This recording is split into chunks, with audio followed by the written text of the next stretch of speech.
Olá pessoal, aqui é o William Jacob e está no ar mais um podcast Café com o Espiritismo. Hoje o nosso assunto será sobre o divórcio e não poderia deixar de buscar as palavras lúcidas de Allan Kardec, que em O Evangelho segundo o Espiritismo, capítulo 22, escreveu o seguinte: o divórcio é lei humana, que tem por objeto separar legalmente o que já, de fato, está separado.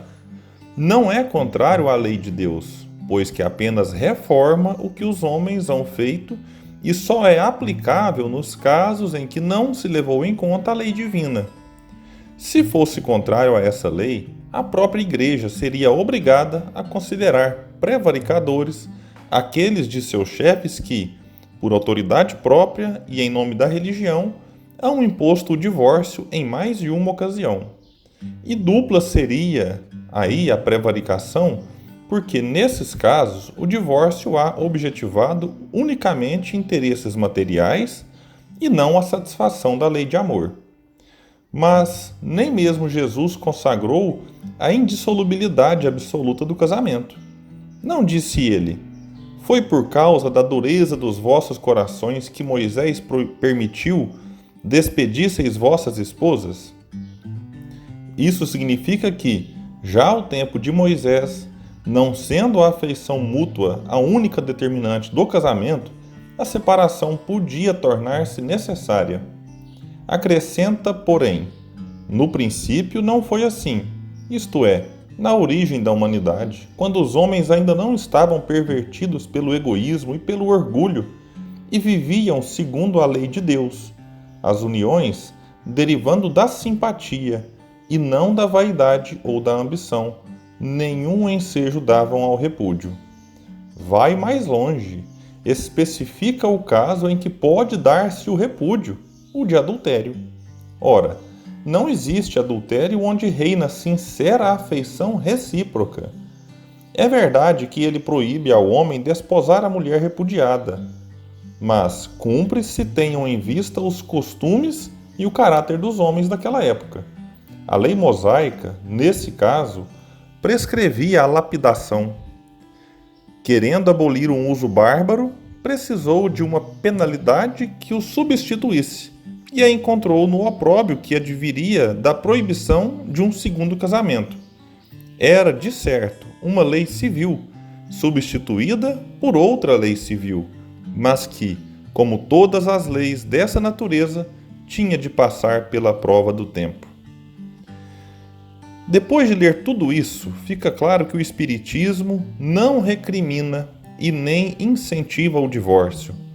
O casal deve fazer o possível para manter a relação saudável e harmoniosa, sendo permeada pelo respeito e pelo amor.